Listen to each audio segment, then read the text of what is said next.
नमस्कार, बेलुका 7:30 बजेको नेपाल लाइभ समाचारमा स्वागत छ। म पुष्पा केसी। सुरुमा मुख्य समाचार शीर्षकहरू।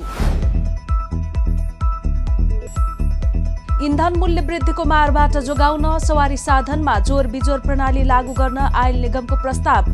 सवारी साधनको प्रयोग घटाउन हप्तामा 2 दिन सरकारी बिदा दिन सुझाव। स्थानीय तहको निर्वाचनमा स्थानीय आवश्यकता र अवस्थाका आधारमा गठबन्धन गर्ने कांग्रेसको निर्णय। चुनावी कमाण्डरको जिम्मा उपसभापति खड्कालाई। नहट्ने र नअट्ने विवादले गठन भएन संसदीय समिति। अनावश्यक भ्यू टावर बनाउने काममा चौतर्फी आलोचना भइरहेको बेला एमाले अध्यक्ष ओलीले लिए भ्यू टावर अवधारणाको अपनत्व। एमालेको सरकार नबनेको भए भ्यू टावर बनाउने सोच नआउने दाबी। आर्थिक संकटको सामना गरिरहेको श्रीलङ्कामा औषधि अभावका कारण अस्पतालमा रोकिए पूर्व निर्धारित शल्यक्रिया। आकस्मिक शल्यक्रियाहरू मात्रै गर्ने निर्णय। सहयोगका लागि भारतीय विदेश मन्त्रीद्वारा चासो व्यक्त। र अन्तर्राष्ट्रिय त्रिकोणात्मक T20 सिरिजमा मलेसियाको जित। पपुवा न्युगिनी 8 रनले पराजित। जारी प्रतियोगितामा 2 खेल खेलेको पपुवा न्युगिनी जितविहीन। सामान राम्रो छ, ढुक्क हुनुहोस्। थाहा छ त्यसैले त यही लिन आएको। गुणस्तरीय प्लम्बिङको भरपर्दो नाम मार्बल। अब समाचार विस्तारमा। नेपाल आयल निगमले देशको आयात घटाउनका लागि सवारीमा जोर बिजोर प्रणाली लागू गर्नेदेखि आइतबार पनि सार्वजनिक बिदा दिनेसम्मको प्रस्ताव गरेको छ। इन्धन मूल्य वृद्धिको मारबाट निगमलाई जोगाउन यस्तो उपायमा विचार गर्न उद्योग वाणिज्य तथा आपूर्ति मन्त्रालयलाई पत्राचार गरिएको निगमका प्रवक्ता विनित मणि उपाध्यायले बताए। अहिले देशको आर्थिक अवस्था खस्केको र तेल आयातले ठूलो मात्रामा पैसा विदेश पठाउन परेको कुरालाई ध्यानमा राख्दै यस्तो नियम लागू गर्न सकिने विषयमा आफूहरूले सिफारिस गरेको उनले बताए। निगमले सरकारलाई पत्र लेख्दै सार्वजनिक तथा सरकारी सवारी साधनको प्रयोग घटाएर इन्धनको खपत कम गर्ने गरी थप 1 दिन बिदा दिन प्रस्ताव समेत गरेको छ। शनिबारसँगै आइतबार पनि बिदा दिन प्रस्ताव गरेको उपाध्यायले जानकारी दिए। अत्यावश्यक क्षेत्र बाहेक सरकारी र निजी सवारी साधनमा जोर बिजोर लागू गर्न पनि सिफारिस गरेको उनले बताएका छन्। परराष्ट्र मन्त्री नारायण खड्का र भारतीय विदेश मन्त्री एस जयशंकर बीच द्विपक्षीय भेटवार्ता भएको छ। बिमस्टेकको 18औं बैठकमा भाग लिन पुगेका नेपालका परराष्ट्र मन्त्रीसँग श्रीलङ्काको राजधानी कोलम्बोमा भारतीय समकक्षीको भेट भएको हो। भेटमा नेपालका प्रधानमन्त्री शेरबहादुर देउवाको आसन्न भारत भ्रमणबारे कुराकानी भएको परराष्ट्र मन्त्रालयले जनाएको छ। प्रधानमन्त्री शेरबहादुर देउवा आगामी शुक्रबार 3 दिने औपचारिक भ्रमणका लागि भारत जाँदैछन्। नेपाल र भारतका परराष्ट्र मन्त्रालयले सोमबार दिउँसो एकसाथ भ्रमणबारे जानकारी गराएका थिए। प्रधानमन्त्री नियुक्त भएपछि देउवा पहिलो पटक भारत भ्रमणमा जान लागेका हुन्। देउवा स्थानीय चुनावको मुखमा भारतीय प्रधानमन्त्री नरेन्द्र मोदीको निमन्त्रणामा जान लागेका हुन्। केही समय अघि मात्र चिनिया विदेश मन्त्री वाङ यी नेपाल भ्रमणबाट फर्के लगत्तै प्रधानमन्त्री देउवा भारत भ्रमणका लागि जान लागेका हुन्। द्विपक्षीय भेटमा कनेक्टिभिटी, ऊर्जा, कृषि, मल र स्वास्थ्य सम्बन्धी विषयमा कुराकानी भएको भारतीय विदेश मन्त्री जयशंकरले ट्विट मार्फत जानकारी दिएका छन्। श्रीलङ्कामा सोमबारबाट 5औं बिमस्टेक शिखर सम्मेलन भइरहेको छ। नेपाली कांग्रेसले 30 वैशाखमा हुने स्थानीय तहको निर्वाचनमा गठबन्धन गर्ने निर्णय गरेको छ। स्थानीय आवश्यकता र अवस्था अनुसार गठबन्धन गर्ने निर्णय गरेको हो। प्रवक्ता डाक्टर प्रकाश शरण महतले स्थानीय आवश्यकता र अवस्था हेरेर गठबन्धन गर्ने निर्णय भएको जानकारी दिए। स्थानीय निर्वाचनमा बहुसंख्यक स्थानीय तहमा नेपाली कांग्रेस विजयी हुने बलियो परिस्थिति र आधार बनेको अवस्थालाई अझ सबल र व्यापक बनाउन स्थानीय अवस्था र आवश्यकता अनुरूप गठबन्धनमा रहेका अन्य दलसँग तालमेल गर्न सक्ने नीतिगत निर्णय यो बैठक गर्दछ। यसैगरी बैठकले स्थानीय तह निर्वाचनका लागि उपसभापति पूर्णबहादुर खड्कालाई चुनावी कमाण्डर तोकेको छ। प्रवक्ता महतले स्थानीय तह निर्वाचन केन्द्रीय परिचालन समिति गठन गरिएको र त्यसको संयोजकमा उपसभापति खड्कालाई तोकिएको जानकारी दिए। समितिको सदस्य पार्टी सभापति शेरबहादुर देउवाले आपसी परामर्शमा तोक्नेछन्। त्यस्तै निर्वाचन प्रसार समिति संयोजकमा प्रवक्ता डाक्टर महत नै चयन भएका छन्। सदस्यहरू सभापति देउवाले आपसी सहमतिमा चयन गर्नेछन्। बैठकले संसदीय समिति गठन गर्ने भनिए पनि विवादका कारण समिति नै गठन नगरी बैठक सकिएको छ। कांग्रेसका प्रभावशाली नेताहरू रामशरण महत, अर्जुन नरसिंह केसी तथा चित्रलेखा यादव लगायतका नेताहरू हट्न तयार नभएको एक केन्द्रीय सदस्यले जानकारी दिए। ती सदस्यहरू नहट्ने भएपछि नव आकांक्षीहरू एनपी साउद, बालकृष्ण खाँड तथा ज्ञानेन्द्र कार्की नअट्ने हुने भयो। उनले भने त्यसैले संसदीय समिति नै गठन भएन। पार्टी प्रवक्ता प्रकाश शरण महतले अब प्रधानमन्त्री तथा कांग्रेस सभापति शेरबहादुर देउबा भारत भ्रमणबाट फर्किएपछि मात्रै परामर्श गरेर सो समिति गठन गर्ने बताएका छन्।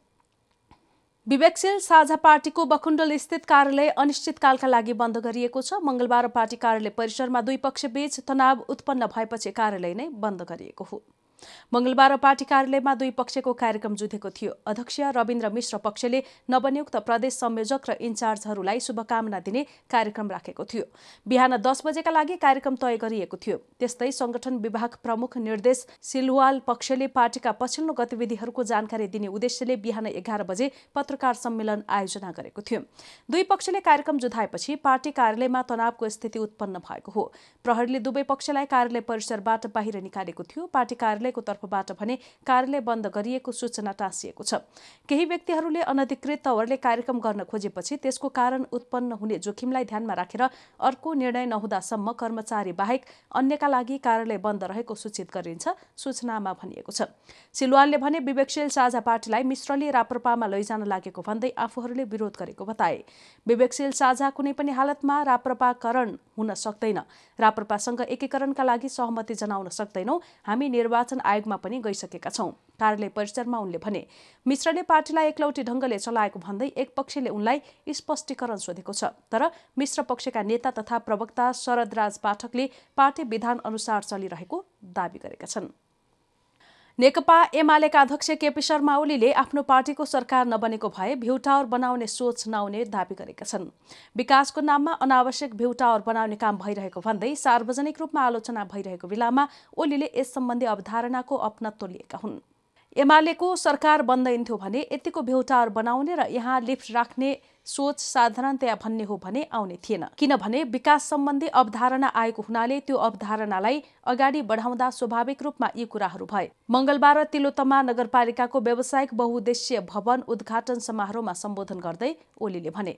ओलीले एमाले सरकार आएपछि देशमा विकास हुने गरेको बताए। हामी सरकारमा आएपछि देशभरिमा के भयो? देशको अवस्था भारतबाट मात्रै निर्भर भइरहेको ठाउँमा चीनतिरबाट यातायात पारोहान सन्धि सम्झौताहरू गर्ने, आवागमन दुवैतिरबाट खोल्ने, नाकाहरू खोल्ने, अहिले उत्तरका जिल्लाहरू पनि दुर्गम रहेका छैनन्। दुर्गमलाई पनि हामीले सुगम बनाएका छौं, ओलीले भने। अध्यक्ष ओलीले 2051 सालमा एमालेको सरकार बन्दाखेरि आफ्नो गाउँ आफै बनाऊ अभियान लगेर गाउँ गाउँमा विकासको बेग्लै अभियान थालेको बताए। पछिल्लो पटक सरकारको नेतृत्व गरेको 3 वर्षमा विकासका लागि अन्तरिक्षमा आफ्नो स्पेस कायम गर्नेदेखि समुद्रमा अधिकार स्थापित गरिएको ओलीको दावी छ।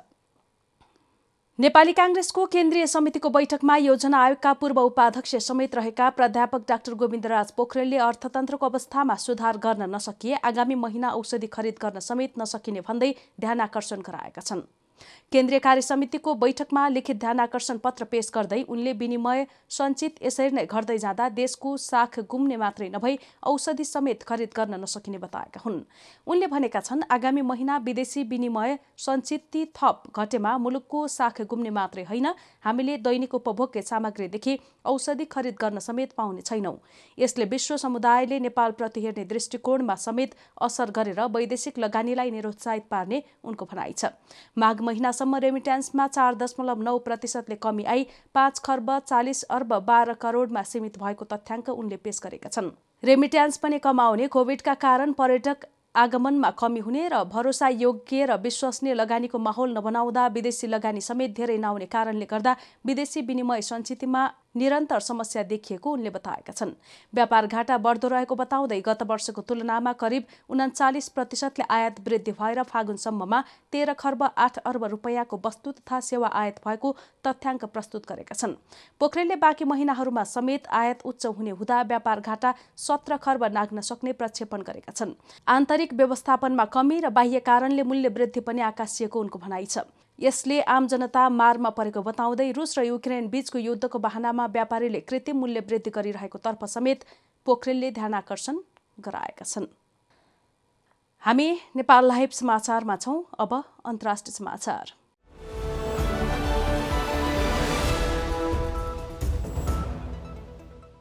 श्रीलङ्कामा औषधि अभाव भएपछि पूर्व निर्धारित शल्यक्रियाहरू रोकिएका छन्। आर्थिक सङ्कट भोगिरहेको श्रीलङ्कामा औषधि अभाव भएपछि पूर्व निर्धारित शल्यक्रिया रोकिएको न्युज फर्स्टले जनाएको छ।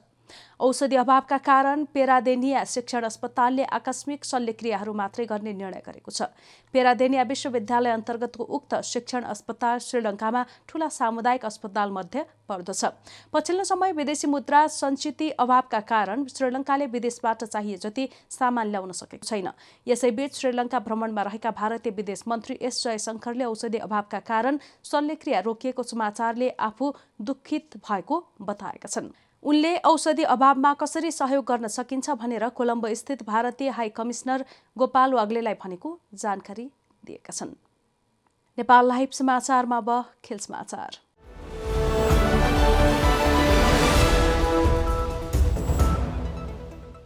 मलेसियाले अन्तर्राष्ट्रिय त्रिकोणात्मक T20 सिरिजमा पपुवा न्युगिनीलाई पराजित गरेको छ। मंगलबार सम्पन्न खेलमा मलेसियाले पपुवा न्युगिनीलाई 8 रनले पराजित गरेको हो।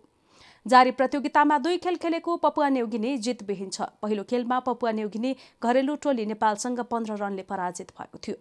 मलेसियाले दिएको 181 रनको लक्ष्य पछ्याएको पपुवा न्युगिनीले 19 ओभर 3 बलमा अल आउट हुँदै 172 रन मात्र बनाउन सक्यो। पपुवा न्युगिनीका लागि टोनी उराले सर्वाधिक 56 रनको अर्धशतकीय इनिङ खेले।